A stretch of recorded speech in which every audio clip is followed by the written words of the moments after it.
Bonjour à toutes et à tous. Je me présente, je m'appelle Alexis. Je suis marin de métier militaire, marine nationale. Voilà, je commence les vidéos là, je suis novice, hein. Rien à voir avec le clash ou quoi. Je vais juste faire des vidéos pour parler de mon métier parce que c'est un joli métier avec plein de contraintes. Je pense que les gens sont pas assez informés à ce sujet. Il y a beaucoup de gens qui veulent s'engager, mais qui savent pas trop dans quoi ils se lancent parce que c'est un métier qui est quand même assez rude où on demande beaucoup de choses et plus on en fait, plus on en demande. Voilà, donc je vais faire des vidéos quotidiennement. N'hésitez pas, si vous voulez qu'on aborde vraiment un sujet précis dans ce domaine. Bon, j'ai pas une carrière d'un ancien qui a 20 ou 30 piges de boutique, mais bon, j'arrive à 10 ans déjà. Je pense avoir fait et vu pas mal de choses.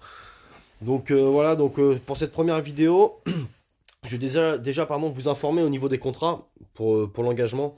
Donc il existe plusieurs contrats. Donc à savoir que ces fameux contrats, vous pouvez les aborder, mais en fonction de vos diplômes. Pour quelqu'un on va commencer au plus bas, donc pour quelqu'un qui a arrêté l'école en troisième, qui n'a pas le brevet, donc au moins, moi j'ai pas eu le brevet, et bon, ça m'a pas empêché de devenir ce que je suis devenu. Moi je suis parti en CAP, je suis rentré dans la marine avec un CAP. Il y a deux possibilités quand vous arrivez avec un CAP ou un BEP. La première, c'est volontaire, donc ce qu'on appelle le volontariat marine.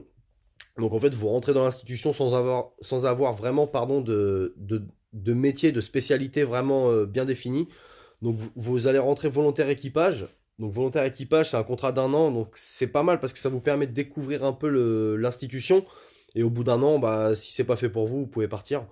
Donc ce contrat d'un an, il est rémunéré. Par contre, c'est pas cher payé, hein. Vous gagnez que 700 euros par mois. 700 euros par mois, sauf si vous êtes sur un bateau. Là, vous allez pouvoir monter à 900 euros. 900 euros sans compter les missions extérieures, hein. Mais bon, 900 euros, à savoir que vous faites le même travail que les autres, c'est pas cher payé. Moi, j'ai commencé par ce contrat-là. Donc j'ai fait un an, donc j'ai gagné que dalle, hein. Je gagnais 700 balles et vous faites le même taf que les autres. Ça vous permet de mettre un pied à l'étrier, de découvrir un petit peu l'institution et vraiment vraiment vous prouver à vous si vraiment vous êtes fait pour ça pour la suite ou vous faites juste un an et vous repartez sur le banc de l'école, quoi. Ça, c'est le fameux contrat un an volontaire. Ensuite, vous avez ce qu'on appelle le contrat QMF, pardon. QMF, donc quartier maître matelot de la flotte. Donc ça, c'est des contrats de 4 ans. Des contrats de 4 ans où là, vous allez être payé comme un militaire sous contrat, hein. Vous allez tourner, on va dire, le mec qui est dans un bureau dans la Marine nationale en QMF, il va être payé, allez, 1300, 1400 euros. Et après, si par contre vous êtes sur un bateau, donc affecté sur un bateau, ce qu'on appelle affecté, c'est mis en place, hein. Vous êtes vraiment un pion qui est mis quelque part. Donc pour une durée de 3 ans, puisqu'à savoir que dans la marine, on change d'affectation tous les 3 ans, ou 4 ans pour certains postes, mais en général c'est tous les 3 ans. Donc le contrat QMF, donc vous rentrez pour 4 ans, contrat de 4 ans, vous allez être payé donc 1300, 1400 euros, comme je le disais, si vous êtes dans un bureau ou une unité à terre, pardon. Par contre, si vous êtes sur un bateau, vous allez tout de suite à 1700 euros. 1700 euros sans compter, pareil, une fois de plus, les OPEX, etc. Après, vous avez le contrat mestrancier. Mestrancier, ça veut dire qu'en fait, vous rentrez directement officier marinier. Ceux qui n'ont pas le pompon, hein, qui ont la casquette directement. Donc pour ça, par contre, il faut au moins le bac. Au moins le bac, vous rentrez ce qu'on appelle second maître qualifiable, mestrancier. Donc là, par contre, c'est un an d'école quand même. C'est un an d'école. Vous êtes rémunéré pendant ces un an d'école. Rémunéré sur une base d'un mec à terre, hein, puisque vous êtes à l'école. Donc vous avez payé 1300 balles le cul sur une chaise. Donc c'est pas trop mal. Par contre, là, c'est un contrat de 10 ans. Donc là, il faut vraiment être sûr. Il faut vraiment être sûr de vouloir faire ça. Parce que c'est un contrat de 10 ans. Et croyez-moi, pour casser son contrat, c'est très très très difficile. À moins de le casser dans les premiers mois. Et encore, ça peut avoir des complications.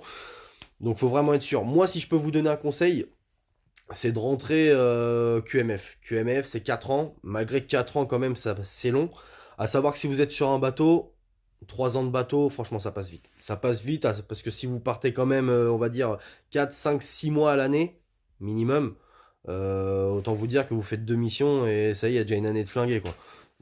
3 ans, ça passe vite. Et pour votre dernière année, il vous restera un an bah, sur un autre bateau ou alors un an de reconversion. Si vraiment c'est pas fait pour vous, vous voulez partir. Donc voilà, donc ça c'est pour les engagements. N'hésitez pas à mettre vos commentaires, à vous abonner. Je ferai souvent des petites vidéos comme ça, on procédera par étapes, on avancera un peu dans le truc. Euh, Sinon, si vous voulez d'autres infos, bah, il y a les centres de recrutement, hein, ce qu'on appelle les CIRFA. Donc, les centres de recrutement, mais bon, les centres de recrutement, ils vous disent pas tout non plus, hein. Ils vont vous dire, non, faut pas que tu prennes ce contrat-là, il faut que tu prennes ce contrat-là, parce que, bah, mine de rien, ils ont des quotas. Ils ont des quotas à remplir. Et puis, ils vont pas forcément non plus bien vous imprégner dans la tête la spécialité, le métier, quoi, en question.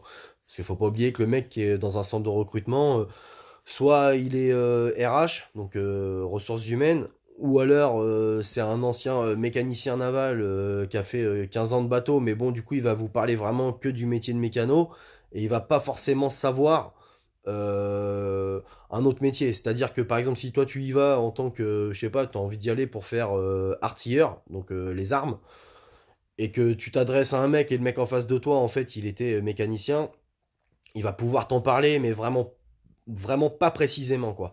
Par exemple, moi, je prends mon exemple, moi je suis chef de cuisine, enfin je suis cuisinier hein, à la base dans la marine. Quand j'y suis allé, à l'époque, il y a 10 ans, dans mon centre de recrutement, le mec il m'a dit, tu verras sur les bateaux, tu feras telle cuisine, tu feras ci, tu feras ça. Bah, il s'est trompé le mec. Ou alors il a jamais navigué, je sais pas, mais on fait pas du tout ce qu'il m'a dit, quoi. Bref, donc voilà, ça c'est pour les contrats. À savoir aussi que le mec qui veut rentrer directement officier marinier, donc après c'est un an d'école, il aura un contrat de 10 ans. Le contrat de 10 ans, il faut le tenir, parce que quand vous arrivez là-dedans et que vous connaissez pas du tout l'institution, il y a beaucoup de gens qui se trompent. Au final, c'est pas fait pour eux et c'est difficile d'en sortir. Pour en sortir, il va falloir faire des lettres, beaucoup de démarches. On va vous demander des promesses d'embauche. Malgré une promesse d'embauche, 2, 3, 4 promesses d'embauche, ils peuvent se réserver le droit de refuser ce fameux contrat. Enfin, cette fameuse rupture de contrat, pardon. Donc, réfléchissez bien. Si vous êtes jeune, que vous n'avez pas forcément besoin d'un gros salaire pour une première année, le volontaire, c'est ce qu'il y a de mieux. Parce que ça vous permet vraiment de découvrir tous les métiers. Parce que quand vous allez rentrer volontaire, vous allez être volontaire équipage. Ça veut dire qu'en fait, dans l'année, sur le bateau, vous allez tourner dans différents secteurs. Donc aussi bien vous allez tourner chez les mécaniciens, chez les artilleurs, chez les fusiliers marins, chez les timoniers, donc la passerelle, donc les navigateurs. Vous pouvez tourner en cuisine. Et au moins, ça vous donne une première idée d'un choix de carrière. Ça veut dire que si derrière, par la suite, vous voulez continuer, vous avez découvert plusieurs spécialités, plusieurs métiers, et ça vous permet, au moins, quand vous allez rentrer dans un contrat de 4 ans, de vraiment choisir un métier qui vous satisfait. C'est-à-dire que si vous rentrez dans un contrat de 4 ans, on va vous demander directement de choisir une spécialité. Donc si tu rentres pour 4 ans et tu dis, bah tiens, moi je veux faire cuisinier, et qu'au bout de 3 mois, tu te rends compte que c'est pas fait pour toi, bah, pour changer de spécialité, après c'est des contraintes. Il va falloir retourner à l'école, etc. Alors que volontaire, vous rentrez un an sans métier défini, vous faites le tour de tous les secteurs, et après, à la fin de cette année, soit vous décidez de repartir dans la voie civile parce que c'est pas fait pour vous, ou alors vous avez apprécié le truc, et ça vous permet de vraiment choisir un métier. Un métier qui ensuite vous remettra sur les bancs de l'école pour une durée de 4 semaines, une petite formation pour dire ça y est, ton métier il est acquis sur les bateaux, malgré que la formation se passe en continu durant toute sa carrière, hein. Mais au moins, vous savez dans quoi vous vous lancez. Parce que moi, j'ai eu l'exemple des plus jeunes, parfois, qui arrivaient pour 4 ans. Ils avaient choisi le métier de, je sais pas, maître d'hôtel sur un bateau. Et puis au final, au bout de 2 mois, le mec, il se disait, mais non, en fait, moi, c'est pas ça que je veux faire. Je veux travailler chez les détecteurs, donc sur les radars. Et bah, il fallait qu'il fasse un changement de spé. Sauf que pour faire ce changement de spé, il faut faire un courrier qui va bien, une demande, pour ensuite incorporer un cours futur pour pouvoir repartir dans ce domaine-là. Donc ça peut être contraignant, ça peut demander du temps également, et ça peut être aussi refusé. Parce que vu que la marine nationale, je parle de la marine parce que moi c'est mon armée en fait, je connais pas trop armée de terre ou gendarmerie, mais je crois que c'est à peu près pareil pour l'armée de terre du moins. Et en fait, pardon, j'ai vu des jeunes donc dire non, moi je veux faire détecteur, et puis au final, bah, à la dernière minute, ils se retrouvent comme des cons à faire le travail de maître d'hôtel pendant 3 ans. Donc le mec il vient à reculons, il est blasé, ça l'emmerde. Et du coup, bah, c'est pas agréable. C'est pas agréable de travailler avec des mecs comme ça, surtout que sur un bateau, bah, il faut quand même de la cohésion, il faut que tout le monde s'entende, malgré que parfois ce soit difficile hein, avec les OPEX, avec l'éloignement de la famille.